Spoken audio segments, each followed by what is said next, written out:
இந்த வீடியோ பார்க்குற எல்லாருக்கும் வணக்கம். இன்னைக்கு நம்ம வந்து ஒரு சூப்பரான ஒரு ரெசிபியோட தான் வந்திருக்கேன். இன்னைக்கு வந்து மட்டன் சுக்கா டேஸ்ட்டில் ஒரு வெஜ்ஜு சுக்கா. இந்த சுக்காவை வந்து ரசம் சாதம், சாம்பார் சாதம், சாதத்தில் வெறுமன சாதத்தில் கூட பிசைஞ்சு சாப்பிடலாம். மிளகா கிள்ளி போட்டு சாம்பார் வச்சுட்டு இந்த மாதிரி ஒரு சுக்கா பண்ணிங்கன்னா செம்ம டேஸ்ட்டாக இருக்கும். இதை வந்து எப்படி செய்யலாங்கிறத வாங்க பார்ப்போம்.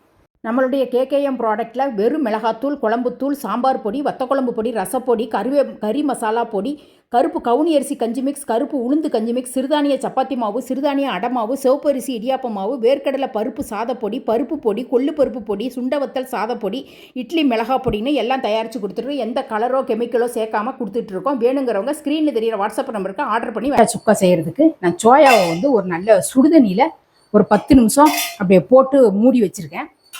இதை அப்படியே நல்லா இந்த மாதிரி ஒரு கரண்டி இருந்ததுன்னா கூட, இல்லைனா வடித்து கூட, தண்ணியை வடிச்சிட்டு கூட இப்படி எடுத்துருங்க.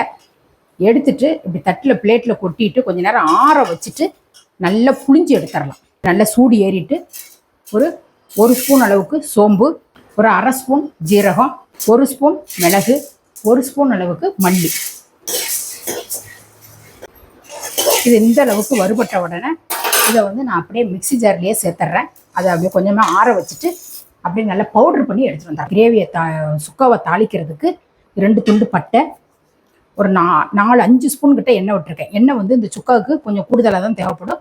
அந்த எண்ணெய் காஞ்ச உடனே 2 துண்டு பட்டையும் ஒரு 2 பிரிஞ்சி இலையும் உள்ளே சேர்த்துருக்கேன். அது நல்லா பொரிஞ்சு வரட்டும். இதில் ஒரு 3 பெரிய வெங்காயத்தை வந்து பொடியாக கட் பண்ணி வச்சுருக்கேன், அதையும் உள்ளே சேர்த்துருவோம். இந்த வெங்காயம் வந்து நல்லா கொஞ்சம் லைட்டாக கலர் மாறி வர்ற அளவுக்கு நல்லா வதக்கி விடணும். வெங்காயம் இந்த அளவுக்கு வதங்கின உடனே இதில் 1.5 ஸ்பூன் அளவுக்கு இஞ்சி பூண்டு பேஸ்ட்டு போடுறேன். பச்சை வாசனை போகிற அளவுக்கு நல்லா வதக்கி விடணும்.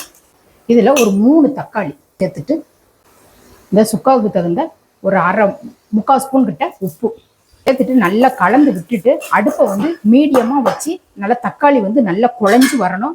அது வரைக்கும் தட்டை போட்டு மூடி அப்பப்போ கிளறி விடலாம். 1 ஸ்பூன் அளவுக்கு குழம்புத்தூள் சேர்க்குறேன்.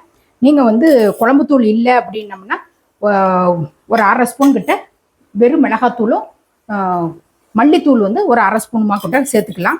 கொஞ்சமாக காஷ்மீர் ரெட் சில்லி கலருக்காக வேண்டி சேர்க்குறேன். சின்ன ஸ்பூனால் நல்ல 1 ஸ்பூன் அளவுக்கு கறி மசாலா தூள், நம்ம கறி மசாலா தூள் இல்லைன்னா கரம் மசாலா தூள் எதனா ஒன்று சேர்த்துக்கலாம். மட்டன் மசாலா இருந்தால் கூட சேர்த்துக்கலாம், அதுவும் கூட டேஸ்ட்டாக இருக்கும். கொஞ்சமாக மஞ்சள் பொடி, நல்லா பச்சை வாசனை போகிற அளவுக்கு நல்லா கலந்து விட்டுருவோம். காரம் வந்து சேர்க்கும் போது கொஞ்சம் பார்த்து சேர்த்துக்கணும். ஏன்னு கேட்டோம்னா அன்றைக்கி மிளகு போட்டு வறுத்துருக்கோம், அதனால் மிளகுல உள்ள காரம் ஏறும். அதனால் கொஞ்சம் பார்த்து ஞாபகமாக சேர்த்துக்கணும்.